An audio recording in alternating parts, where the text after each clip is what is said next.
민법 문제집은 아직 안 나왔어요. 다음 주 화요일이나 수요일쯤 올 겁니다. 금요일 날 개강이죠. 문제풀이. 요약집을 가져오셔야 되고요. 그 다음에 문제집은 화요일이나 수요일 날 학원에 도착할 테니까 금요일까지 충분히 진도표도 이제 붙일 거예요. 그 진도표에 맞춰서 꼭 먼저 풀어오셔야 됩니다. 풀어오실 때 예를 들어서 뭐 법률의 목적 파트가 한 20 몇 문제 그러면 한 문제당 1번을 1분씩 정해가지고 시간을 딱 재서 푸셔야 돼요. 그거 훈련하셔야 돼요. 여러분들 스스로. 하루 종일 한번 풀려요. 천천히 읽고 또 보고 하다 보면 뭐 한 이틀 걸려 다 풀 수 있어요. 시험에서는 그렇게 시간 안 주죠. 그러니까 문제 전체를 다 한번 시간 1분씩 정해서 풀어보고 답 마킹하고 맞춰보고 해설 한번 읽어보고 여기까지 여러분들이 하고 오셔야 돼요. 그리고 이제 민법은 다른 과목과는 달리 일단 요약집은 어디 중요 부분 체크만 하고요. 그 지문과 문제 하나하나를 저하고 같이 분석하는 훈련을 하셔야 돼요. 아까도 말씀드렸지만 아는 것과 문제는 다르다고 그랬어요. 특히 민법은 그게 아주 심하지요. 그래서 다른 과목들은 똑같은 지문이 계속 나와요. 근데 민법은 똑같은 지문인데 이게 똑같은 지문인지 몰라. 판례를 편하게 풀어서 쏘면 이게 뭔지 몰라. 몰라. 조문도 마찬가지죠. 조문을 그대로 박아둘 수도 있고 이걸 쉽게 변형해서 조문을 출제할 수도 있죠. 그 조문에 관련된 판례를 이게 이 조문과 연결된 건지 몰라요. 그러니까 민법은 그걸 자꾸 매치하는 훈련하셔야 돼.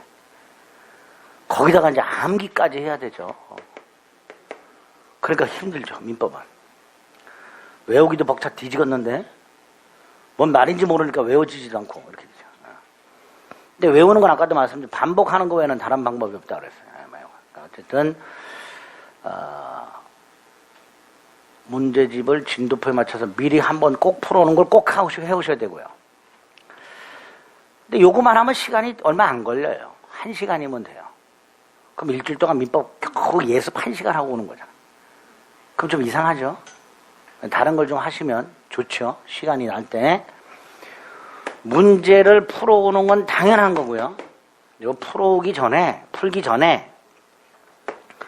그 진도에 맞춰서 5, 6월달 강의를 한번 보시고 그 다음에 기본서가 됐든 요약집이 됐든 교재를 한번 쫙 소설 읽듯이 통독, 정독이 아니라 통독 쭉쭉 읽는 거예요. 쭉쭉.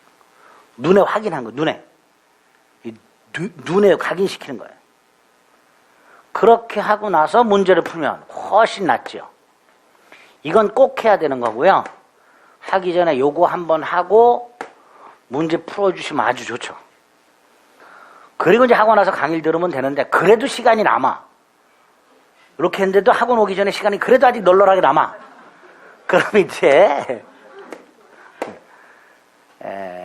교재 확인 다 확인할 필요 없고요. 뭐 어차피 문제가 중요한 거 이렇게 반복되니까 예를 들어서 반사의 질생의 문제가 참 많았다. 그럼 그거 하나 교재 딱 찾아가지고 다시 한번 확인. 요렇게 하고 오시면은 아주 좋죠. 뭐 저는 말씀드렸으니까 뭐 하시는 건 여러분들 몫입니다. 그 다음에 이제 수업 들어요. 그 다음에 이제 다음 주 거 요대로 해야 되죠. 그 사이 이제 복습을 하나 해야 돼요. 요거 이제 다음 주 개강하면서 복습은 어떻게 할지 말씀을 드리겠습니다. 그러니까 요렇게는 꼭 해갖고 오셔야 돼요. 아시겠죠? 네. 이렇게까지 말씀드렸는데도 불구하고 뭐 문제집이 늦게 왔다는 핑계로 뭐 나 수요일날 학원 안 왔는데 뭐 어쩌고 그러면 나 개론 땡 쳤는데 뭐 그러면서 당일날 말이죠. 이렇게 문제집 사가지고 달랑달랑 들어오시는 분들이 계세요. 허연 상태로. 저기 뒤에 앉아 계세요. 일로 앞에 앉지 마시고. 스스로. 미리 안 풀어오시면 별 효과가 없어요. 그러니까 꼭 좀 풀어오세요. 아시겠죠? 네. 자, 190페이지 상가건물 임대차 보호법.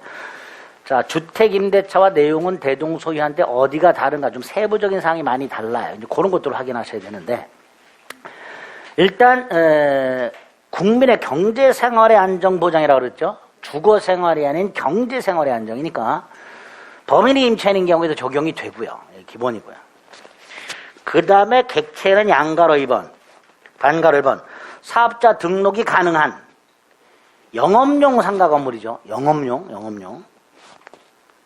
즉 목적물이 주된 부분이 영업용으로 사용되죠. 그런데 주임법하고 결정적으로 다른 거. 보증금이 일정액 이하. 주임법은 그런 제한이 없는데 상임법만은 보증금이 일정액 이하의 임대차에만 적용이 됩니다. 그 기준 금액이 맨 밑에 있죠. 9억부터 시작해서 3억 7천만 원까지. 그죠? 969, 5437 뭐 이렇게 요약을 했죠. 9억, 6억 9천, 5억 4천, 3억 7천 이렇게 되죠. 969, 5437 이렇게 되죠. 아까 010 붙이면 좀 쉽다 그랬어요. 전화번호 외우는 것처럼. 근데 어쨌든 그건데 그때 환산보증금이라고 보증금 더하기 월세 곱하기 100 요거 가지고 상임법 여부를 적용 여부를 판단한다 그랬습니다. 환산보증금이라는 개념이 나온다는 거. 주택임대차는 환산보증금이라는 개념은 없고요. 환산월차임은 있어요. 주택임대차는. 네, 상임법에는 환산보증금이라는 게 있다. 그걸 가지고 판단하는데 그럼 예를 들어서 서울 같은 경우 9억이잖아요. 그러면 보증금이 5억에 월세가 450이면 환산보증금이 9억 5천이죠. 그럼 상임법 적용? 안 되겠지. 이런 걸 초과임대차라고 합니다. 그런데 왼쪽 초과임대차의 경우에도 상임법 규정 중에 5개는 또 적용을 해줍니다. 초과임대차에 대해서 상임법이 적용되는 것 5개. 대항력 인정해주고요. 권리금 회수 보장해주고요. 계약 갱신 요구권 인정해주고요. 2기가 아니라 3기 연체시 계약 해지할 수 있도록 하고 있고요. 표준계약서 2개가 있습니다. 상임법에 그 표준계약서 사용하도록 하고 있습니다. 5개. 초과임대차에 적용되는 거. 왼쪽 가운데 반가로 2. 그거 기억하셔야 됩니다. 관련 판례 한번 읽어보시면 되죠. 영업용 상가 건물 실질적으로 판단하라. 뭐 이렇게 되십니다. 그 다음에 오른쪽 대항력이 있습니다. 첫 번째 줄 가운데 건물 인도와 두 번째 줄 앞부분 사업자 등록 신청. 인도와 주민등록이죠. 주임법은. 상임법은 인도와 사업자 등록 신청. 사업자 등록증 교부가 아니라 사업자 등록 신청하면 다음날 대항력이 생기도록 하고 있습니다. 보증금 회수는 안 봐도 돼요. 특히 그 소액 안 해도 됩니다. 개정된 지 아주 오래됐기 때문에 나올 가능성은 거의 없습니다. 자, 다음 페이지 존속기간. 최단 1년, 기간의 정함이 없거나 1년 미만으로 정하면 1년으로 본다. 단 1년 미만으로 있다. 예컨대 6개월로 정했다. 임차인은 그 6개월의 유효를 주장할 수 있다. 임차인만. 반가로 이번은 주임법하고 똑같고. 자, 갱신. 자, 여기도 계약 갱신 요구권이죠. 자, 주임법은 6월부터 2월 사이고요. 상임법은 6월부터 1월 사이에 임차인의 계약 갱신을 요구할 수 있도록 해놨습니다. 역시 임대는 정당한 사유가 있을 때만 거절할 수 있고요. 그 사유가 8개가 있죠. 그 중에 1357은 외워야 된다고 그랬어요. 1. 3기 3. 서로 협의하여 상당한 보상을 제공. 5. 고의 또는 중대한 과실에 의한 파손. 7. 전부 또는 대부분의 철거. 그런 몇 가지 수식하는 것들, 그런 것들 좀 조심하시면 되고요.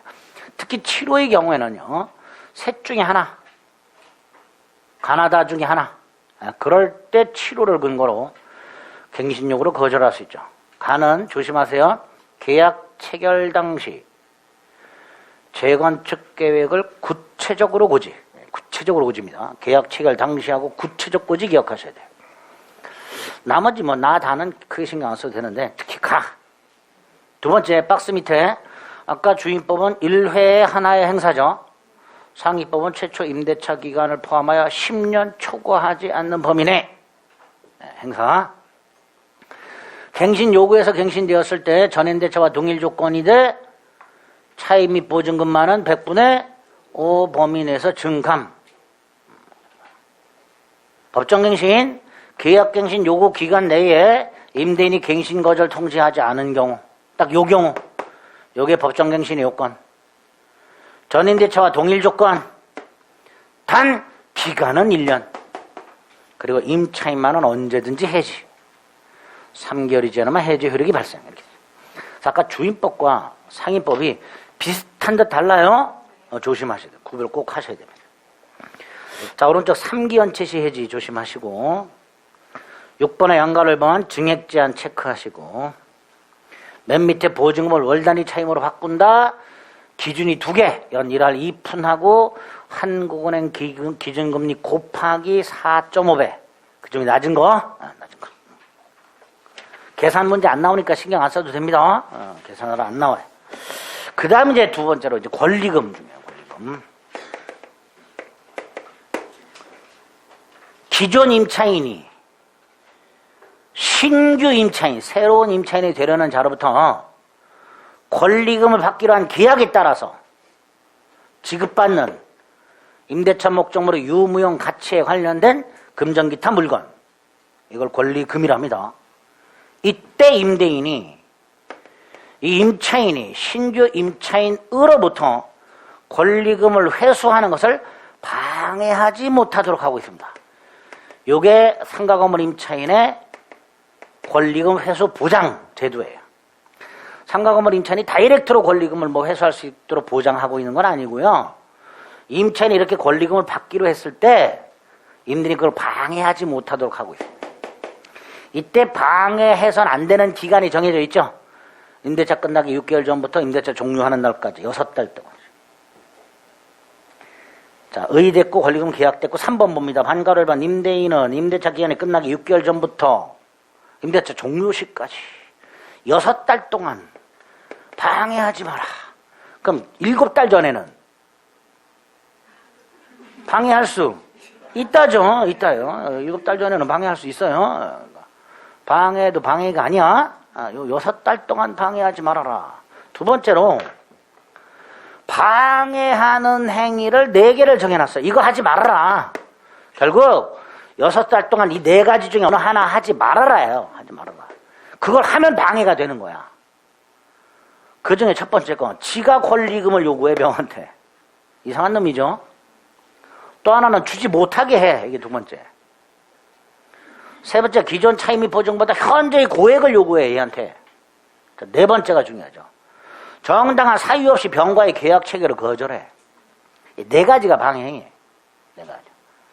그러니까 그 4가지 중에 하나를 6달 동안에 하게 되면 방해행위가 되는 거예요. 두 번째, 네 번째 거, 정당한 사유 없이 계약 체결 거절. 이게 방해죠. 그럼 만약에 정당한 사유가 있어서 거절하면 이건 방해가 아니지. 그 정당한 사유가 또 4개. 병과의 계약 체결을 거절하더라도 정당한 사유가 있어서 방해가 아닌 게 4개. 그 중에 2개는 갑이 작두를 타야 된다 그랬죠. 갑이 봤을 때 병이 무자력. 돈이 없어. 그걸 어떻게 알지? 어쨌든 병이 무자력. 두 번째, 갑이 봤을 때 병이 의무를 위반할 현저한 우려. 그 갑은 딱 보자마자 저 자식은 개털. 저 자식은 의무를 위반할 놈. 뭐 이렇게 딱 해야 되는 거야. 세 번째가 을이 이 목적 건물을 1년 6개월 이상 장사를 안 했어. 1년 6개월. 마지막으로 갑이 데려온 을이 주선한이 아니라 갑이 선택한 신규 임차인이 되려는 자로부터 을이 권리금을 받았네? 그러면 갑은 을이 주선한, 을이 데려온 신규 임차인이 되려는 자의 계약 체결을 거절하더라도 방해가 아니게 됐다. 조문이 좀 거지같이 돼 있어요. 방해행위 4개. 그 중에 4번째 거 계약 체결 거절하더라도 방해가 아닌 거 4개. 이렇게 되겠죠. 두 번째, 갑이 방해를 했어. 그럼 우리는 권리금을 회수 못했지? 손해가 생겼어요. 손해배상을 청구할 수 있다.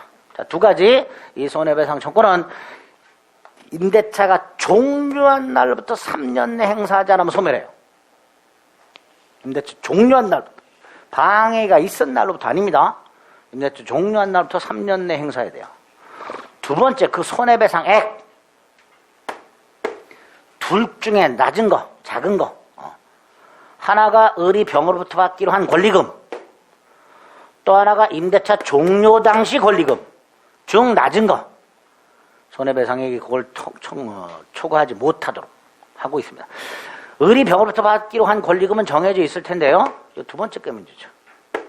임대차 종료 당시 권리금이 뭐냐? 부동산 학계론을 보다 보면 감정평가론을 보게 되고, 그 감정평가론을 보다 보면 국토교통부 장관이 고시한 감정평가 기준이라는 게 있어요. 아시죠? 거기에 보면 권리금 평가 기준이 있어. 예? 거기에 보면 권리금 평가 기준도 있어요. 그 기준에 따라서 계산한 권리금, 그 임차권 임대차 종료 당시 권리금이 됩니다. 거기까지 손해배상을 청구하시다. 그 양가로 3번에 있는 내용들, 그거를 잘 머릿속으로 정리하셔야 됩니다. 됐죠? 권리금 관련 판례는 나중에 이제 문제풀이에서 볼 건데, 권리금 관련 판례 반가로 1, 2, 3번 3개만 체크해 주세요. 자, 맨 밑에 보면 표준계약서라고요. 주택임대차는 주택임대차 표준계약서가 있었지. 상가건물은 표준계약서가 2개, 권리금 표준계약서와 상가건물 임대차 표준계약서. 근데 이 권리금 표준계약서는 국장이 법무장관과 협의해서 만들어요. 국장이 주체예요. 권리금 표준계약서는. 반면에 상가건물 임대차 표준계약서는 주택임대차 표준계약서 똑같이 법무부 장관이 주체고요. 국장과 협의하도록 하고 있습니다. 그 주체를 조금 조심해서 구별해 주셔야 돼. 아유, 개짜증나. 이런 거 왜 만들어놨는지. 쓰지도 않는 거. 됐습니다. 일단 상가건물은 그 정도 확인하시면 되겠습니다. 됐죠? 자, 이제 나머지 3개. 자, 집합건물법이 있는데, 아우, 거지 같아, 이거. 이거 안 보는 게 정신건강상 좋은데. 안 보는 게, 아예 안 보는 게 정신건강상 좋아요. 그리고 그냥 3번 찍어. 3번. 그런데 이제 안 볼 수는 없고, 나중에 문제집에서 이제 몇 가지 체크할 건데, 그 중에서 몇 가지만 좀 오늘. 일단 집합건물법은 크게 그 조문이 5덩어리로 이루어져서, 하나가 집합건물의 구성부분이 있죠. 구성부분이 있을 거 아니에요. 아파트나 이런 거 생각해 보시면, 아, 내가 살고 있는 곳, 내가 독점적으로 사용하고 있는 곳, 전유 부분이 있고요. 복도 계단 있죠. 공용 부분이 있고요. 아파트가 들어서 있는 땅이 있죠. 대지가 있어요. 구성 부분이 3가지. 전유 부분, 공용 부분, 대지. 이 3부분에 각각 권리가 하나씩 있어. 구분 소유권, 대지 사용권. 요 놈이 문제죠. 공용 부분이라고 하나 물권이라고요. 여러분들 복도 계단에 대해서도 권리가 있어요. 공유 지분권을 가지고 있습니다. 공유 지분권. 그거를 공용 부분이라고 하나 물권. 이렇게 부릅니다. 이렇게 구성 부분이 3개가 있고 권리가 3개가 있다. 다만 이 공용 부분에 관한 물권은 등기된다 안 된다? 등기 안 됩니다. 등기가 안 돼 있어요. 그래서 이런 권리가 있는지 잘 모르고 계실 뿐이야. 근데 어쨌든 집합건물은 구성 부분이 3개. 거기에 각각의 권리가 3개. 이렇게 됩니다. 그 다음에 이 집합건물 중에서 이 공용 부분. 이 공용 부분에 관한 권리 의무. 이게 제일 중요합니다. 구성 부분과 권리. 공용 부분에 관한 권리 의무. 이 공용 부분에 관한 권리 의무가 어떤 게 있는가? 이거 민법상 공유하고 비교하셔야 돼요. 집합건물의 공용 부분이란 민법으로 따지면 공유물이 되는 거예요. 복도 계단이 공유물이야. 아파트 소유자들의. 근데 민법에서 공유물은 사용수익, 부담, 처분 변경, 관리, 보존 이렇게 돼 있죠. 네? 여기도 비슷해. 그런데 내용이 달라.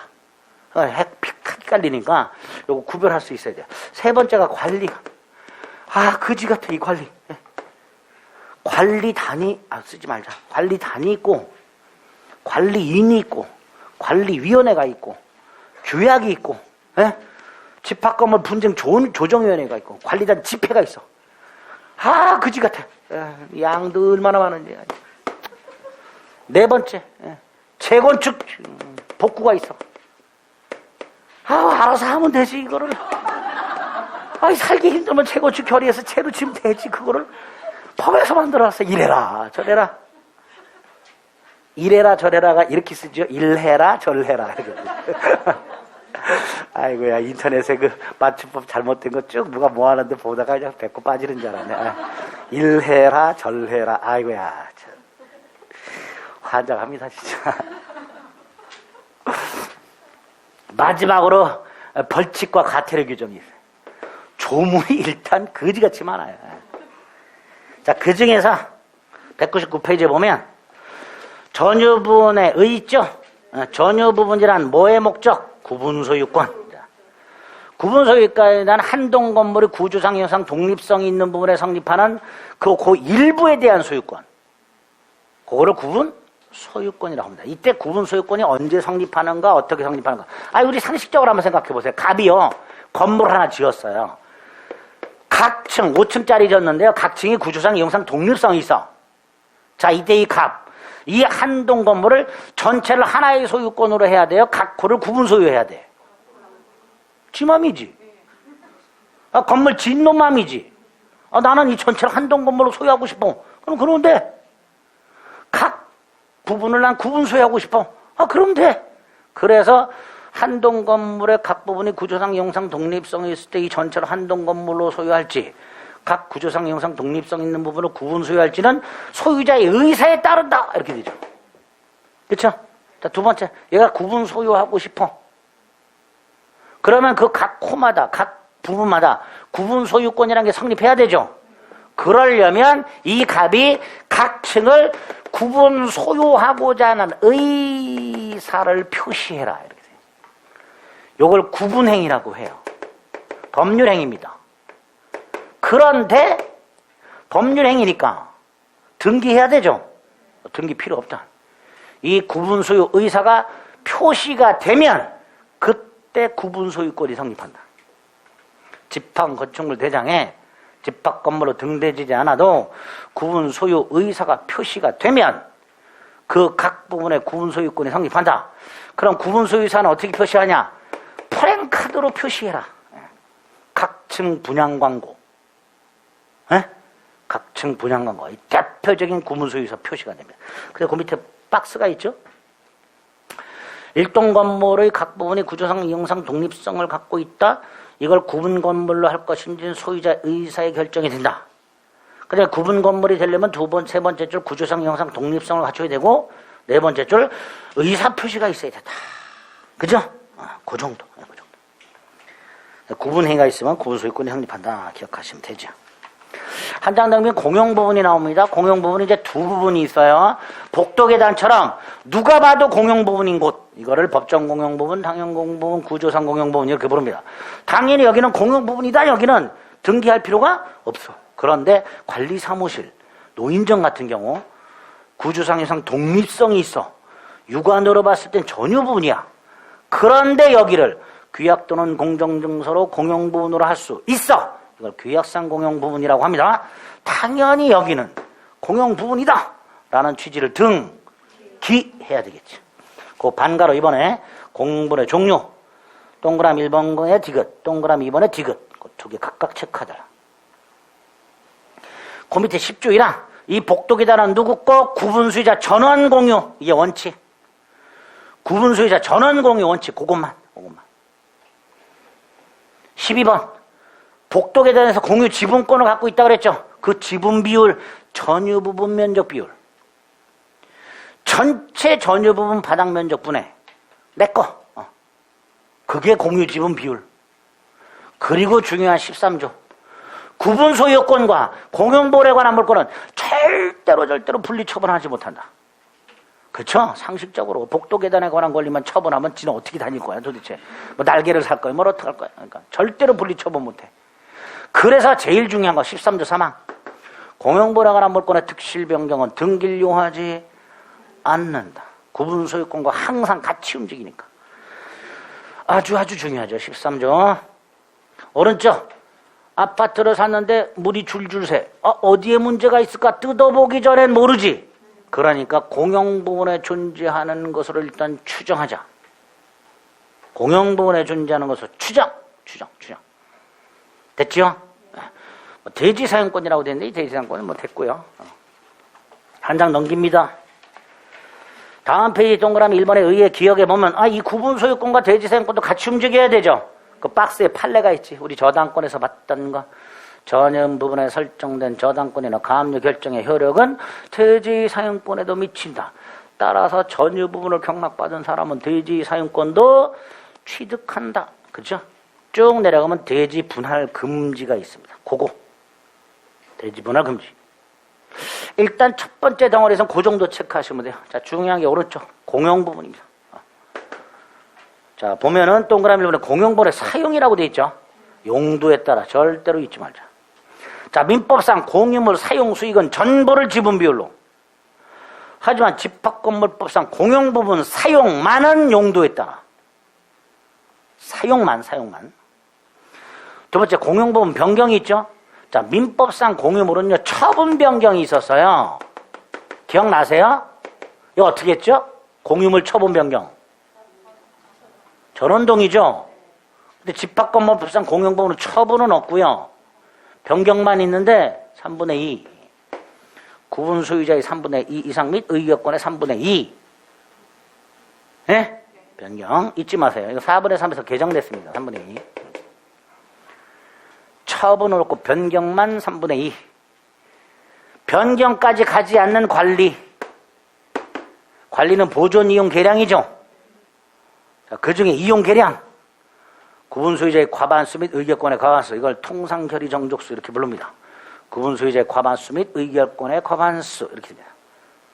자, 여기서 구분 소유자는요, 그 수를 계산할 때 각 호 하나, 면적 상관없이 각 전유 부분마다 하나. 구분 소유자의 수 100개가 있어. 그럼 100개. 구분 소유자 100개. 물론 한 사람이 여러 개를 갖고 있어. 그럼 하나로 취급합니다. 근데 어쨌든 구분 소유자는 원칙적으로 각호 하나. 반면에 의결권은 전유 부분 바닥 면적 비율. 의결권은 전유 부분 면적 비율. 그러니까 의결권은 크기가 다 다를 수 있죠. 네? 네. 어쨌든 구분 소유자의 3분의 2 이상 및 의결권의 3분의 2. 그게 변경이고, 구분 소유자의 과반수 및 의결권의 과반수. 여기 관리고. 관리 중에서 보존만은 각자가.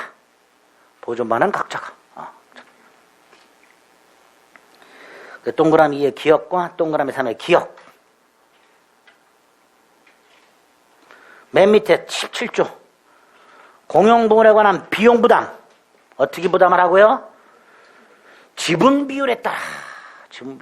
그러면 아까 이 관리단체 중에 관리단이 있고, 관리단은 모여서 규약을 만들어야 되는데 규약 속에 관리비 징수 규정이 없어. 그래도 요 17조에 따라서 적어도 공용부분 관리비는 지분 비율로 청구할 수 있다.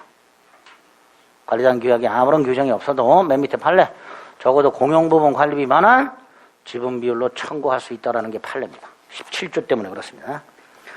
다음 페이지 반가로 4번 18조. 자, 총 8세대가 있는 집합건물이 있어. 다세대 같은 경우 401호 살고 있는 사람이 계단 올라가다 보니까 난간이 떨어져 나가 있어. 수리해야죠. 그게 보존. 그 보존은 각자가 할 수 있지. 각자 할 수 있다고 그랬죠. 자, 얘가 수리했어. 수리비가 80만 원 나왔어. 비용은 어떻게 부담하라고 그랬어요? 지분 비율로. 자, 면적이 똑같아. 그럼 10만 원씩 부담하면 되죠. 그래서 수리한 갑이 각 호를 찾아다니면서 10만 원씩 내놔! 이게 바로 18조에서 말하는 공유자가 공용부분에 관하여 다른 공유자가 가지는 채권. 이렇게 됩니다. 이게 그거예요. 여기까지 했죠? 자, 옆에 있는 놈한테 달라 그랬어. 내일 준대. 그래서 다음날 왔더니 이사 갔어, 그 사이에. 새로운 소유자가 딱 있어. 야, 내놔 그랬더니 자기는 모른대. 자, 새로운 소유자에게 청구할 수 있다, 없다? 있다. 그게 18조. 특별 승계에게 청구할 수 있다. 그런데 보통 이런 거 난간 떨어져 나가면 아파트 같은 거 어때요? 관리재단에서 해주죠. 그러니까 내 돈 들어가, 안 들어가? 안 들어가. 대신 관리단은 관리비에서 청구하겠지. 그런데 그 관리비를 요 놈이 안 내고 또 그냥 이사 갔어. 새로 이사 온 사람이 승계한다, 안 한다? 승계한다. 적어도 공용부분 관리비만은. 적어도 뭐만 공용부분 관리비만은 승계한다. 이 18조 때문에. 조문 18조 때문에 그 밑에 관련 판례 동그라미 1번 전 구분 소유자가 체납한 관리비 중 공용 부분 관리비 만은 신소유자가 승계한단 말이죠. 근데 18조에는 연체료 같은 거 없죠. 연체료는 승계 안 하는 거예요. 전유 부분 승계 안 하는 거예요. 공용 부분 관리비만 승계한단 말이죠. 18조 때문에 그런 판례가 나오게 됩니다. 됐죠? 됐습니다. 자, 우리는 지금 공용부에 관련된 구분소유자 권리 의무를 보고 있습니다. 뭐 의결권 입구에 됐고요. 오른쪽에 소집 청구 됐고 4번 봅니다. 관리인 해임 청구라고. 관리인은 관리단 대표기관인데요. 관리단 집회로 소집해서요. 구분소유자의 과반수 및 의결권의 과반수로 선임 또는 해임할 수 있도록 되어 있는데 예외. 각 구분소유자가 단독으로 법원에 해임을 청구하도록 하고 있습니다. 거기 4번. 예외입니다. 그거 하나 기억하시고 하자보수 필요 없습니다. 넘기세요. 관리 조직이 있습니다. 관리단이라고. 자, 관리단은요. 구분소유자 전원을 구성원으로 당연히 성립하는 비법인 사단을 관리단이라고 합니다. 오른쪽 의와 반가로의 동그라미 1번. 동그라미의 기억. 반가라 3번 비법인 사단. 그놈들이 뭘 결의하려고 모이는 게 관리단 집회. 두 개가 있어. 정기관리단 집회와 임시관리단 집회. 자, 정기관리단 집회. 관리인이 결산보고를 위해서 소집하는 거예요. 매년 회계년도 종료 3월 내 관리인이 소집하여야 한다. 이게 정기관리단 집회. 근데 이런 거 소집한 적 있어요, 없어요? 없지. 없어요. 그러니까 거의 사문화된 조문들로만 되어 있어요. 소집하라고 돼 있어. 근데 한 번도 소집한 적이 없어. 그지 같아. 법을 싹 바꾸든지. 32조 정기관리단 집회 기억하시고요. 넘기세요. 자, 동그라미 2번. 관리인이 관리단 집회를 소집하려면요. 그 소집 일이 있지. 일이 있을 거 아니에요. 그 소집일 일주일 전까지 각 구분 소유자에게 소집을 통지하도록 하고 있습니다. 목적사항을 구체적으로 제시해서. 이걸 소집 절차라고 그래요. 그런데 이거를 생략하고 소집할 수 있어. 거기 동그라미 한번 조심하세요. 전원동의. 전원동의. 구분소유자 전원동의가 있으면 소집 절차 없이 소집할 수 있다. 됐죠? 자, 모였어. 결의합니다. 동그라미 2번. 의결권 있죠? 아까 의결권 뭐라 그랬어요? 전유 부분 면적 비율. 그죠? 자, 니은 의결권 어떻게 행사해요? 직접 참석해서. 첫 번째. 두 번째, 대리인 통해서. 세 번째, 서류로. 네 번째, 전자적 방법 등등을 통해서 행사할 수 있다.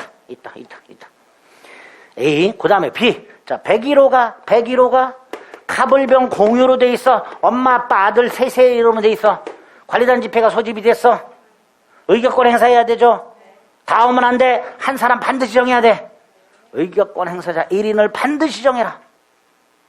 강행 규정이고 안 정했어. 의결권 행사 못해. 이게 판례입니다. 맨 밑에 보면 전유분이 수인 공유일 때 공유자는 관리단 집회에서 의결권 행사할 자를 1인을 정하라고 돼 있죠. 안 정하면 의결권 행사할 수 없습니다. 자, 204페이지로 가봅니다.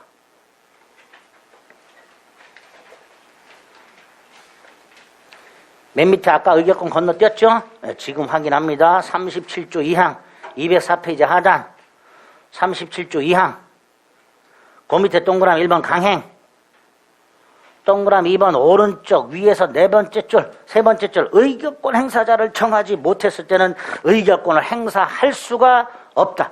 의결권 행사자를 정하지 못한 경우 지분 비율로 행사할 수 있다고 나온 적이 있어요. 행사를 아예 못합니다. 의결권 행사 못한다. 그 정도. 자, 209페이지로 돌아갑니다. 자, 위에서 네 번째 줄 보면요. 서면 또는 전자적 방법의 결의가 있죠. 구분소유자가 너무 많으면 소집을 못해요. 그래서 서면이나 전자적 방법, 공인증서 같은 걸로 로그인 해가지고 결의할 수 있도록 하는 방법. 그런데 요 경우에는 어떤 결의사항이든 5분의 4. 자, 이 숫자, 우리 3분의 2 하나 외웠어요. 뭐가 있었죠? 공용부분 변경. 자, 5분의 4, 서면 결의, 전원동의, 소집 절차 상략한 채 소집. 예? 딱딱 머릿속에 지금 외우시고. 동그라미 한번 쭉 내려보면 관리인이 있습니다. 관리인은 관리단 대표기관이라고 그랬죠? 구분수자가 10인 이상일 때 선임하도록 하고 있어요. 아까처럼 이렇게 여기 다세대 8개 관리인 필요 없습니다. 구분수자가 10인 이상일 때. 디귿 관리인 자격엔 제한 없다. 법인도 된다. 구분수자 아니어도 된다. 다음 페이지 맨 위에 임기는 2년 범위 내에서 규약으로 정하라. 됐죠? 자, 해임, 니은 아까 봤던 거 다시 한번 체크. 관리인이 부정한 행위를 했을 때 각 구분 소유자가 단독으로 법원에 해임 청구. 맨 밑에 관리위원회, 관리인이 일을 잘하라 못하나 그 사무감독을 위하여 관리단의 관리위원회를 둘 수 있도록 되어 있습니다. 두어야 한다가 아니라 둘 수 있답니다. 아이 거지 같아 이런 것도. 밑에 세 번째 줄 둘 수 있다. 어디다가? 관리단에. 그래서 오른쪽 위에서 세 번째 줄 관리단에 두니까 구분 소유자 중에서 위원을 선출하라. 관리인을 감독하니까 임기도 맞춰라. 규약에서 2년 범위에서 정하라. 관리인하고 똑같죠. 규약 관리단 자치법규. 그런데 이거 설정이 의무화되어 있지 않습니다. 규약으로 정하여야 한다가 아니라 정할 수 있다 이렇게 되어 있습니다. 그거 하나 동그라미 2번. 반가로 위에 동그라미 1번 4번에 3. 규약의 설정, 변경, 폐지. 구분 소유자의 4분의 3 이상 및 의결권의 4분의 3. 자, 그러면 나올 만한 거 다 나왔어요. 3분의 2 변경, 4분의 3 규약의 설정 변경 폐지, 5분의 4 서면, 전원동의, 소집 줄차 없는 소집. 외우실 수 있죠? 너나 외워라 그러지 말고 아니 안 해도 돼. 나중에 찍자 그랬어. 신경 쓰지. 자, 집합건물 분쟁조정위원회는 됐고요. 한 장 넘기면 재건축이 있습니다. 오른쪽에 보면 외부적 요건과 내부적 요건인데 내부적 요건은 2번의 기억, 5분의 4. 5분의 4 하나 더 있네. 좀 전에 있었는데 하나가 뭐? 서명결의. 하나 더 있네. 재건축결의. 그죠? 두 번째 재건축결의 할 때요. 그 니은에 보면 결의사항이 있죠? 밑에 박스 47조 3호에 보면 뭐가 있어요? 비용 분담에 관한 사항이라고 돼 있네요. 그죠? 그러니까 재건축 결의할 때 5분의 4 찬성만으로는 안 돼. 비용 분담에 관한 사항을 정해야 돼. 그래서 관련 판례 1번. 나중에 재건축 실행 당시에 다시 비용 분담에 관한 사항을 정하지 않아도 될 정도로 적어도 분담액을 정하거나 산출 기준을 정해야 돼. 그걸 정하지 않은 재건축 결의는 무효. 그 관련 판례 1번. 됐죠? 자, 이렇게 재건축 결의했어. 그런데 재건축 결의에 참가하지 않은 애들 있을 수 있지. 반대하는 애들 있을 수 있지. 기회를 한번 줘라. 한 장을 넘기면 반가로 3번에 동그라미 1번에 기억. 재건축 결의가 있을 때 지체 없이 찬성하지 않는 놈들에게 다시 한번 기회를 줘라. 반드시 서면으로. 서면 촉구. 그런데 두 번째, 답이 없어. 2달 동안 거절한 걸로 본다. 참가하지 않는다는 뜻을 회답한 걸로 본다. 기억, 니은. 됐죠? 그 정도. 그 정도만 체크하시면 집합건물법 문제 한 8할 정도가 풀릴 겁니다. 8할 정도. 그럼 나머지 2할은 어떡하냐. 문제에서 나중에 볼 거예요. 자, 요거 이외에는 쳐다볼 생각하지 마세요.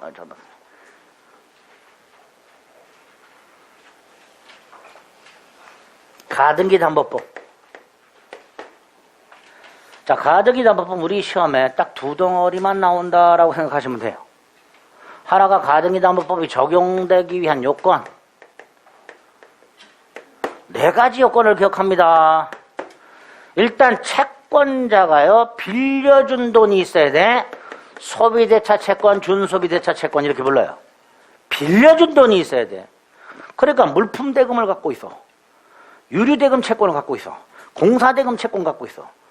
이런 건 가등기 담보법 적용 안 됩니다. 안 됩니다. 두 번째, 자, 을이 갑에게 1억을 빌려줘.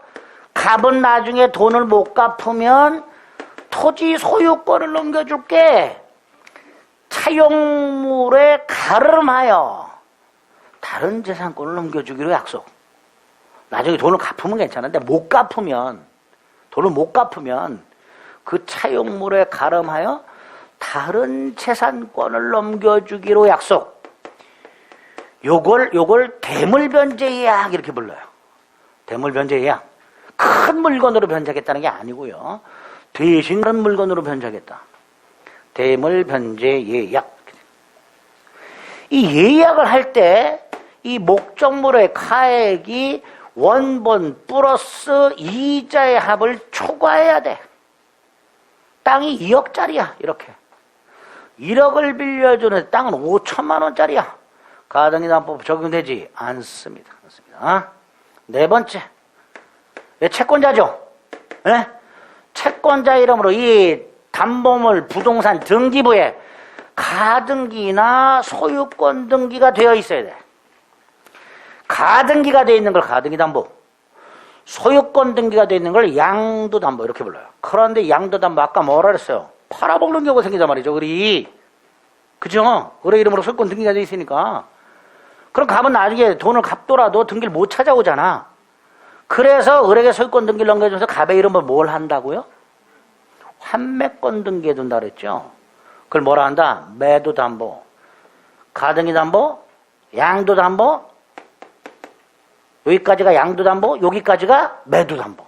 이렇게 돈 소비대차계약을 체결하면서 차용물을 대신해서 다른 재산권을 넘겨주기로 한 경우에 채권자 이름을 그걸 담보할 목적으로 가등기나 소유권 등기가 되어 있을 때 이걸 가등기담보, 양도담보, 매도담보라고 하고 비전형담보, 변칙담보로 한다. 그걸 규율하기 위해서 만들어진 게 가등기담보 등기에 관한 법률이다. 그래서 가등기담보법이 적용되기 위한 요건 4가지를 머릿속에 빡빡 담아. 요거 가지고 다음 중 가등기담보법이 적용되는 것은 적용되지 않는 것은 그거 구별할 수 있어야 돼요. 여기 한 10% 물어보는 거. 자, 나머지 가등기담보법의 90% 뭘 물어볼까요? 갑이 돈을 안 갚아. 그럼 을은 이 가등기담보권을 실행해서 자신의 채권을 회수해야 되지. 그 실행 방법 두 개. 하나가 저당권자와 똑같이 임의경매 넣어서 자신 채권을 후순위 권리자보다 우선해서 면제받을 수 있어. 그죠? 이때 목적물이 경매되면요, 가등기담보권은 저당권으로 본다. 가등기 한때 저당권 등기한 것으로 본다. 그리고 우리가 봤던 저당권에 있던 내용 그대로 적용. 비담보 채권의 범위, 목적물의 범위, 제3취득자, 심지어 법정상권도 규정이 되어 있습니다. 그러니까 저당권하고 일단 똑같다라고 생각하시면 돼요. 또 하나가 귀속청산이라고요.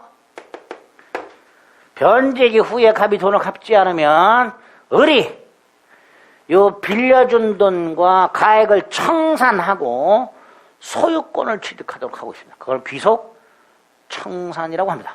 요 절차.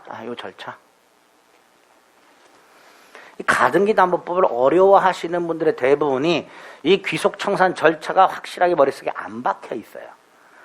간단합니다. 머릿속에 넣으세요.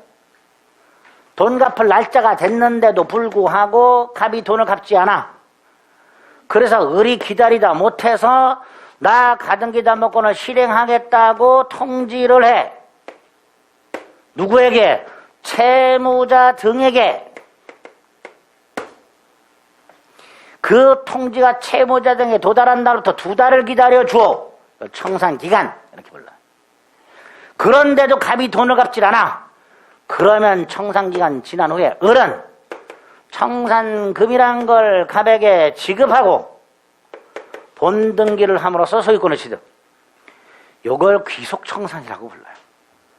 그리고 가등기담보법에 있는 각 조문들이 이 귀속청산 절차와 관해서 어디에서 등장하는가, 그걸 생각하면은 조금 쉽게 접근할 수 있습니다. 215페이지에 보면 비전형 담보, 변칙 담보 의의가 있습니다. 양가로 1번, 양가로 3번, 양가로 4번. 2번에 양가로 1번 목적이 있습니다. 그리고 넘기면 적용 요건이 있어요. 굵직한 게 반가로 1번, 동그라미 1. 쭉 내려가 반가로 2, 반가로 3, 반가로 4. 이게 요건. 굵직하게 요건만 일단 생각하자. 그리고 실행 방법 오른쪽에 반가로 2 절차가 있죠. 요거 지금 그림 그려 드린 거예요.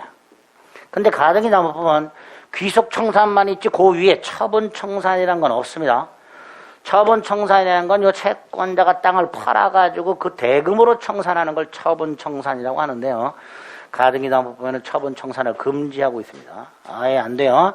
귀속청산만 됩니다. 자, 그 귀속청산 각각 절차 보겠습니다. 반가로 3번. 실행통지가 기본이죠? 첫째, 밑에 먼저 동그라미 3번 통지 시기. 변제기 후라면 언제든지. 통지 방법, 분료식 서면 또는 구두. 그죠? 자, 통지 내용. 이게 중요하죠. 청산금. 위로 올라가. 청산금 통지. 자, 여기 요 통지할 때 청산금 있죠? 예? 통지할 때 청산금 있어요. 나중에 청산기간 후에 청산금 지급하는 청산금 있죠? 같은 거 아닙니다. 통지할 때 청산금과 지급하는 청산금은 달라요, 내용이. 예. 자, 맨 위에 통지사항, 청산금 평가에 박스 1번 통지 당시 목적물 땅 평가액과 요거 자신의 채권의 차액, 요게 청산금입니다. 통지할 때 청산금이란 통지 당시 목적물 가액에서 지가 받을 돈을 뺀 금액, 요게 청산금 평가액이에요. 여기서 이 목적물 가액을 주관적으로 평가해도 상관없어요. 우리 자기 맘대로 이 목적물 가격이 객관적 시장 가격이 2억이지만 우리 지가 받을 돈이 1억이야. 그럼 가액은 1억으로 평가해도 돼요. 지가. 빵원으로 평가해도 돼요. 청산금을. 박스 2번 없으면 없다는 뜻을 반드시 통지하라. 즉 청산금 통지는요. 통지 자체가 중요하다. 액수가 중요한 게 아니다. 그 박스 2번. 그래서 4번. 채권자가 자기 마음대로 평가한 청산금 액수가 객관적 평가에게 미치지 못하더라도 통지 효력이 있고 청산기간은 진행한단 말이죠. 박스 2번, 4번. 중요합니다. 여기 통지 내용이고요. 동그라미 2번. 누구에게 통지해요? 채무자 등. 이때 채무자 등이 뭐냐? 의리 귀속 청산 절차를 진행해서 소유권을 가져가지요. 이때 소유권을 상실하게 되는 자, 이게 채무자 등. 누가 있을까? 채무자, 물상보증인, 제3취득자. 가등기 담보권이 설정된 목적물을 산 사람. 이렇게 셋이 있을 수 있습니다. 박스 1번, 2번. 한 놈이라도 누락하면 청산기간은 진행되지 않는다. 자, 동그라미 5번. 의리 가백의 청산금을 통지했는데 너무 액수가 커. 자기가 잘못 평가했어. 나중에 그런 갑한테 나 이거 너무 평가를 고액으로 했는데? 라고 다툴 수 없습니다. 동그라미 5번. 이렇게 몇 가지 체크해야 되는 거 기억하세요. 그 다음에 동그라미 6번이 있는데요. 이건 이거죠. 예를 들어서 이게 주택이야. 2억짜리. 1억을 빌려줘서 가등기를 해놨어. 의리. 여기에 또다시 후순위 권리자 병이 돈을 빌려주고 저당권을 갖고 있거나 또는 이 주택을 정이 임대차 했거나 자, 병이 5천만 원 빌려줬어. 가백에. 정이 3천만 원 가백에 보증금을 준 게 있어. 이 상황에서 의리 귀속 청산 절차를 통해서 소유권을 가져가면 저당권 소멸, 임차권 소멸해요. 후순위니까. 그쵸? 이때 저당권자 가백에 빌려준 5천만 원. 임차인 가백에 준 보증금 3천만 원. 회수해야 되죠. 그쵸? 자, 여기서 의리 청산금을 가백에 1억을 지급을 하면 갑은 1억 받았고 잠수를 타버려요. 그럼 이 후순위 권리자들은 자신의 채권을 회수할 길이 없죠. 그래서 가등기 담보권자 밑에 후순위 권리자가 있으면 이 후순위 권리자들이 갑보다 우선하여 청산금에 관한 권리를 갖게 됩니다. 가등기 담보권자 이후에 가백에 돈을 빌려준 병이나 가등기 담보권이 설정된 주택을 임차하면서 보증금을 준 정, 당연히 갑이 돌려받게 될 청산금에서 회수해야 될 거 아니에요. 그래서 6번 후순위 권리자들이 있으면 걔네들한테도 통지하라 말이죠. 있으면 채무자들에게 통지가 도달하고 지체 없이 후순위 권리자에게도 통지하라 말이지. 이때 통지받은 이 후순위 권리자들, 청산금을 통지받은 후순위 권리자들, 자 먼저 체크합니다. 219페이지 동그라미 6번에 1번 박스 1번. 후순위 권리자는 청산기간이 경과할 때까지 기다렸다가 의리가백의 청산금을 주기 전에 잽싸게 의리에 달려가서 청산금 범위 내에서 내 거 5천만 원 내놔, 나 보증금 3천만 원 내놔 라고 주장할 수 있고, 을은 지급해야 되고, 예? 그게 6의 동그라미 6번에 1번. 그러니까 좀 전에 말씀드렸듯이 후순위 권리자가 있을 때는 의리가백에 돌려줄 청산금에 대하여 갑보다도 얘네들이 우선하는 거잖아요. 그래서 왼쪽 맨 밑에 218페이지 맨 밑에 청산금 처분 제한이라고 타이틀이 있죠. 다시 오른쪽 맨 위에 보면 요 청산기간이, 얘네 보세요. 얘네들은 청산금이 지난 다음에 을에게 내놔 그러잖아요. 그러니까 요 기간 내에, 청산기간 내에 의리가백에 청산금 지급해서는 안 되고, 갑도 청산금에 관한 거를 타인에게 팔아먹어서도 안 되고. 왜? 기간 지나서 얘네들이 달라 그러잖아요. 그래서 만약에 의리가백에 청산금을 지급해버렸거나 갑의 청산금의 거래를 처분했다 하더라도 후순위 권리자가 내놔 그러면 줘야 된단 말이에요. 찍소리 못한다, 대항하지 못한다, 오른쪽 맨 위에 박스 1번 2번 이런 걸 두게 되는 거예요. 또 하나, 청산금을 통지받았는데 빵원으로 통지받았어. 빵원으로. 그럼 얘네들은 청산금이 지나더라도 받을 게 없죠. 경매는 저 땅 2억은 받는데, 그럼 선순위 저 자식 1억이고 1억은 남는데 나 회수할 수 있는데, 그럴 수 있죠. 그래서 한 장을 넘기면 220페이지 하단 반가로 3의 동그라미 1번. 후순위 권리자는 통지받은 청산금에 불만이 있다면 청산기간 내에 목적물을 경매할 수 있도록 이렇게 후순위 권리자 보호장치가 있다. 됐죠? 그런 것들. 그 다음에 다시 돌아옵니다. 이렇게 후순위 권리자들 좀 체크하시고요. 218페이지 반가로 4의 동그라미 1번에 박스 1번, 박스 2번, 동그라미 3번에 박스 1번. 자, 아까요, 통지할 때 청산금은요, 지 맘대로 계산해도 된다 그랬죠. 하지만 지급해야 될 청산금은요, 정당하게 평가된 청산금이어야 됩니다. 그래서 그 1번 밑에 객관적 가치라고 돼 있죠. 정당하게 평가된 청산금이어야 됩니다. 자, 오른쪽에 보면요, 반가로의 동그라미 2번이 있습니다. 청산금 지급 채무와 본등기 의무는 동생관계라고 그랬죠. 청산기간에 지났어.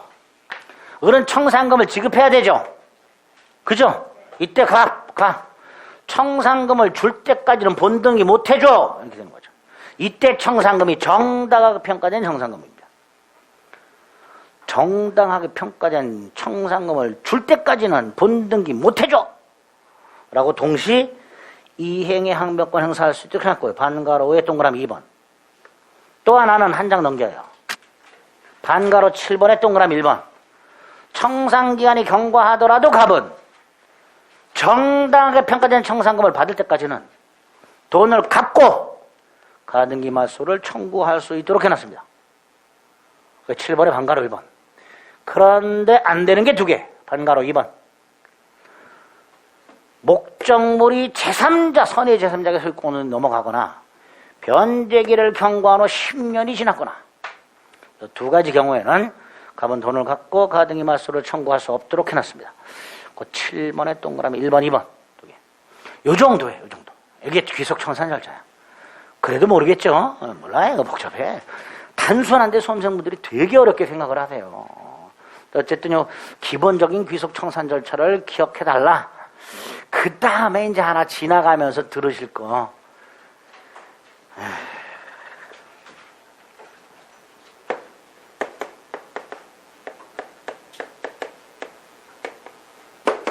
요 상황에서 이게 누군가에서 경매가 되네. 그럼 경매법원은 이거 담보가등기예요? 청권순위보전가등기예요? 모르잖아. 몰라요. 겉으로는 몰라. 그러니까 법원 이거 구별해야 돼. 가등기가 되어 있는 목적물이 경매가 될 때 그 가등기가 청구권순위보전가등기인지 담보가등기인지 구별해야 돼. 왜냐하면 이게 만약에 청권순위보전가등기고, 우리가 물권에서 봤던 거 있잖아요. 부동산 매수인의 이전등기 청권 보전가등기, 부동산 매매 예약환경권 가등기 할 수 있다 그랬죠? 그런 가등기고 최선순위라면 경매되더라도 소멸하지 않아요. 반면에 담보가등기라면 그냥 소멸해. 배당받고. 아무리 최선순위라도 저당권하고 똑같이 보기 때문에 경매가 되면 소멸한단 말이죠. 두 번째, 저당권자와 같은 똑같은 담보가등기라면 배당해줘야 되잖아요. 그렇죠? 그러니까 이게 담보가등기인지 청권순위보전가등기인지 구별해야 돼. 자, 여기서 어떻게 구별한다 그랬죠? 어떻게 구별할까요? 물어보라고 돼 있어요. 경매법원은 최고 하나 말이지. 이렇게 네가 담보가등기라면 채권 내걸 신고해라. 신고하지 않으면 배당에서 제외된다. 반면에 네가 담보가등기가 아니라면 그 내용을 신고해라. 부동산 매수인인지, 부동산 매매 예약 완결권을 가지고 있는 사람인지, 부동산에 대한 정지 조건부 관리를 갖고 있는 건지, 부동산에 관한 시기부 권리를 갖고 있는 건지. 자, 우리 물권법 총론에서 청권순위보전 가등기 할 수 있는 사람이 4명 있었어요. 기본적으로. 기억나세요? 안 나지 또 안 나지 뭐.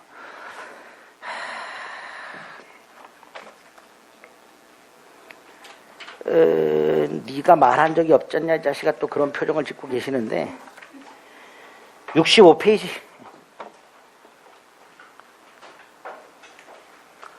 하단에 보면 가등기 할 수 있는 권리 박스 있죠?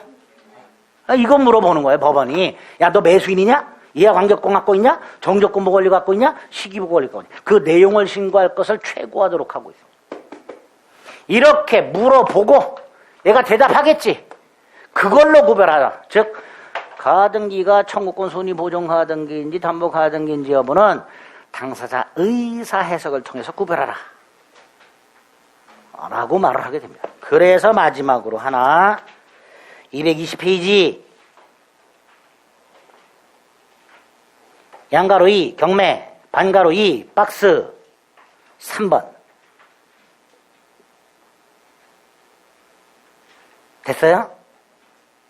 220페이지 박스 3번 그 정도. 자, 가등기 담보 등에 관한 법률에서 체크하실 거 다 요 정도입니다. 마지막 부동산 실권. 야, 너 좀 전에 마지막이라 그랬잖냐 이 자식아. 그건 이제 가등기 담보법이 마지막이고요. 수업 마지막은 이것까지 해야 돼. 부동산 실거래자 명의 등기에 관한 법률 간단합니다. 이것도 부동산을 진짜 소유자 이름으로 등기하라. 안 해? 이행 강제금 때리고 벌금 때리고 막 이렇게. 그런데도 안 한 사람들 많죠. 어쨌든 부동산을 실제 권리자 이름으로 등기할 것을 목적으로 만들어진 법. 그런데 이 부동산 실명법은요, 이렇게 부동산을 다른 사람의 이름으로 등기한 이유가 있겠지. 탈법 목적 3가지. 조세를 복탈한다든가, 채권자 강제입행을 면탈한다든가, 법령상 나는 취득이 금지돼 있어 그래서 다른 사람 이름으로 법령상 제한을 회피한다든가, 이런 탈법 목적. 요거를 방지할 목적으로 만들어진 거예요. 따라서 반대로 탈법 목적이 없으면 적용할 필요가 없죠. 대표적으로 3개. 좀 전에 봤던 돈을 빌려주면서 돈을 못 갚으면 목적물에 대한 부동산 소유권 넘겨주기를 하고, 채권자 이름으로 가등기, 특히 소유권 등기에 둔 경우 담보 목적 가등기, 담보 목적 소유권 등기, 가등기 담보 등기에 관한 법률 있죠? 적용 안 해. 구분 소유적 공유 상호 명의 신탁, 신탁법상 신탁 등기, 특히 최근에 담보 신탁 같은 거 굉장히 많이 활용되죠. 아시지? 담보 신탁? 신탁법으로 규율해요. 이런 것들은 굳이 부실법에 적용할 필요가 없어. 적용해서 빠지는 거 3개 기억하자. 일단 222페이지에 보면요, 반가로 1, 반가로 2, 밑에 반가로 3 3개 체크. 부동산 실권리자 명의 등기에 관한 법률이 적용이 안 되는 거 3개. 그중에 반가로 위반 구분수의적 공유 또는 상호 명의상 나중에 문제를 통해서 다시 한번 볼 겁니다. 두 번째로 제한적으로 적용되는 거. 종중, 법률은 배우자, 종교단체. 이 3가지는요. 탈법 목적이 있을 때만 적용합니다. 특히 배우자, 법률은 배우자만을 말합니다. 법률은 배우자. 사실은 배우자는 안 되고요. 또 하나 판례가 나왔어서 옛날에 오른쪽 갑이 애인 을의 이름으로 등기를 넘겨놨어. 무효입니다. 결혼했어. 탈법 목적이 없어. 유효로 바뀌어. 언제부터? 그때부터. 소급해서가 아니라. 자, 오른쪽에 보면요. 위에서 4번째 줄 양가로 1, 양가로 3 있죠? 그 중에 양가로 2 박스. 3번째 줄. 그때부터. 요거 처음부터라고 출제가 된 적이 있어요. 자, 어쨌든 부실법이 적용 안 되는 거 3개, 탈법 목적이 있을 때만 적용되는 거 3개. 이걸 빼고는 적용이 돼. 자, 적용이 됐을 때 첫째, A 토지가 갑소유야. 근데 갑이 친구 을의 이름을 빌려. 야, 네 이름 좀 빌려줘. 명의신탁약정. 그리고 을의 이름으로 등기를 해놔. 부동산 실거주자 명의등기가 법률이 적용이 돼. 그럼 명의상약정 무효, 등기 무효. 하지만 을과 거래한 사람은 선, 악, 불문하고 소유권 취득해. 이게 가장 기본이 되는 명의신탁 유형. 이자가 명의신탁이라고 부르는 거야. 소유권은 얘한테 있어. 신탁자한테 있어. 이름 빌리는 사람. 수탁자 이름으로 등기되어 있다 하더라도 신탁자가 소유자입니다. 또 이건 반사의 질서인가? 아니야. 강행규정 위반일 뿐이에요. 따라서 등기를 넘겨준 것은 불법인 급여가 아니야. 그래서 갑은 소유권에 기초해서 말소 청구할 수 있어. 그런데 저한테 팔았어. 저건 선, 악, 불문하고 소유권을 취득하게 됩니다. 이게 가장 기본이에요. 여기에 이제 2가지. 3자간 등기 명의신탁, 중간생략형 명의신탁이라고 부르는 거. 이름을 빌린 신탁자 갑, 이름을 빌려준 수탁자 을 사이에 이름 빌리는 약속이 있어. 그 다음에 자, 신탁자가 매수인, 신탁자가 부동산을 사. 그 다음에 매도인에게 부탁을 해서 등기는 막바로 이렇게 넘어가. 요가 3자간 명의신탁 또는 중간생략형 명의신탁. 왼쪽과 다른 점. 왼쪽은 얘가 소유자예요. 일단 얘는 소유권을 취득한 적이 없어요. 얘는 아직 등기 안 했죠. 만약에 이렇게 등기해서 이렇게 넘겨주면 이걸 원합니다. 근데 얘는 등기가 막바로 이렇게 넘어가. 이걸 중간생략형 명의신탁이라 한다. 네? 약정 무효, 등기 무효. 자, 여기서 이 상태에서 현재 101호 소유자가 누구? 101호 소유자가 누구? 병! 잊지 말자. 갑이 소유자라고 착각하시는 분들 계세요. 갑은 등기한 적이 없습니다. 얘가 소유권이 있어. 소유권은 병한테 있고 등기는 을한테 있고 등기는 무효니까 당연히 말소 청구할 수 있어. 말소 청구할 수 있어요? 아니 등기 넘겨줬는데 그러지 말고 있다. 무효니까. 그 다음에 요거는 유효합니다. 그러니까 이전 등기 청구할 수 있습니다. 그러면 이렇게 이전 등기 청구할 수 있고 이렇게 말소 청구할 수 있으니까 이렇게 대위 청구할 수 있다. 신탁자는 매도인을 대신하여 수탁자명의 등기 말소를 청구할 수 있다. 조심하실 거 이렇게 직접 청구 못해요. 신탁자와 수탁자 사이는요 무효한 명의상 약정만 있을 뿐이에요. 그렇죠? 그래서 갑은 을에게 직접 이전 등기 청구, 직접 말소 청구 따위는 못합니다. 대신 얘가 스스로 등기를 넘겨줘. 이거는 괜찮다. 갑이 을에게 등기를 넘겨달라고 할 수는 없으나 을이 스스로 등기를 넘겨주는 건 괜찮다. 어차피 등기는 이렇게 갈아타니까. 그렇죠? 이전 등기 청구할 수 있다고 그랬잖아요. 스스로 등기 넘겨주는 건 괜찮다. 마지막으로 을과 거래한 정은 선악불문하고 소유권을 취득할 수가 있다. 요게 삼자가 명의시탁입니다. 딱 요렇게. 삼자가 명의시탁 딱 요 정도만.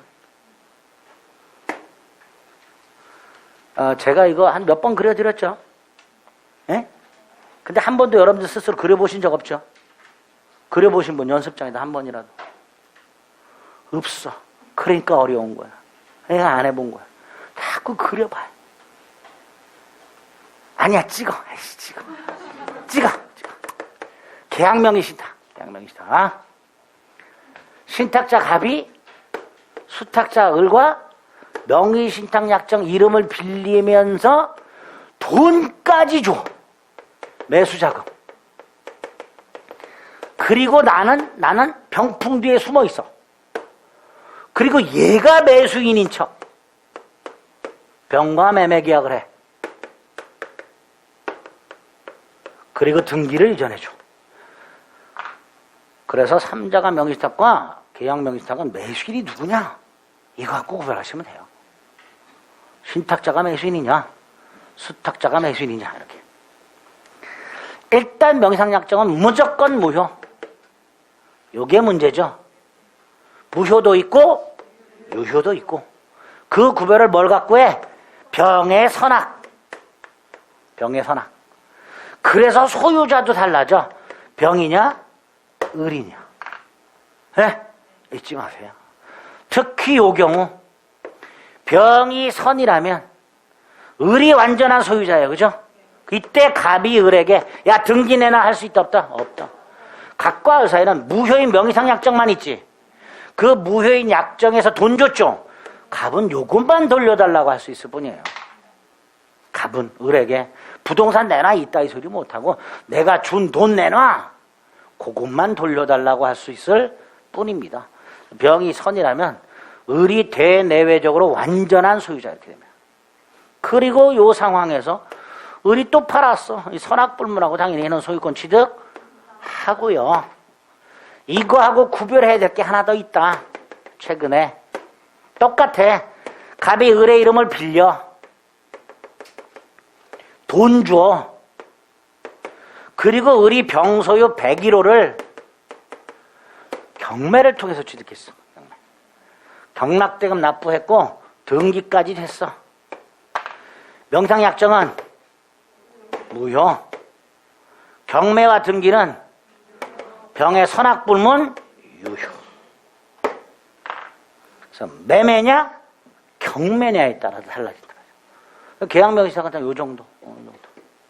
요 두 가지는 일단 삼자간이냐 계약명의신탁이냐, 계약명의신탁이라면 매매냐 경매냐, 매매라면 병이 악이냐 선이냐 이렇게 구별하시게. 그런 식으로 문제를 파악하실 수 있어야 돼요. 근데 뭐 지금 말씀드려도 또 머리 어질어질하죠. 어질어질해요. 실제적으로 나오게 되면 이게 뭘 물어보는지조차 파악이 잘 안 되는 경우가 태반입니다.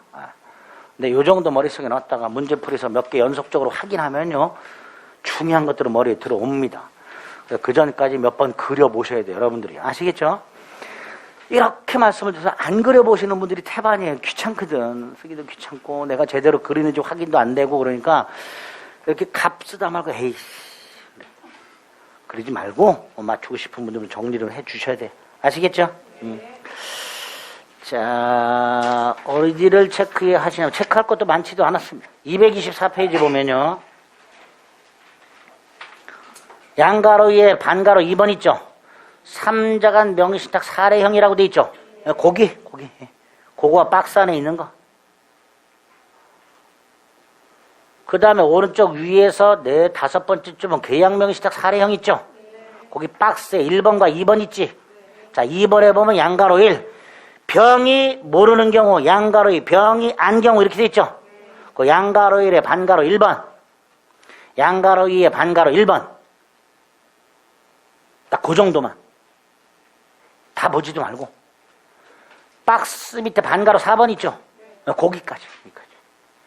딱 요 정도만 확인하자. 요 정도만. 됐죠? 끝. 네, 끝. 다 했어요. 이렇게. 정신없지요? 네. 머릿속에 비죽박죽 돼 있고, 뭐 암기는 언감생심, 그렇죠. 그렇습니다, 지금은. 네. 지금은 문제 풀어봐야 20, 30점대고요. 그렇습니다. 네, 요거를 7, 8월 달 문제 풀이 하면서 내가 얼마만큼 내 걸로 만드는가, 그 훈련하셔야 돼요. 또 7, 8월 달 문제 풀이 할 때도 욕심 부리지 마세요. 그 안에 있는 문제집에 있는 문제, 그 다 여러분들 맞출 수 없습니다. 실전 나오더라도. 이렇게 보다 보면 반복되는 형태가 있어요.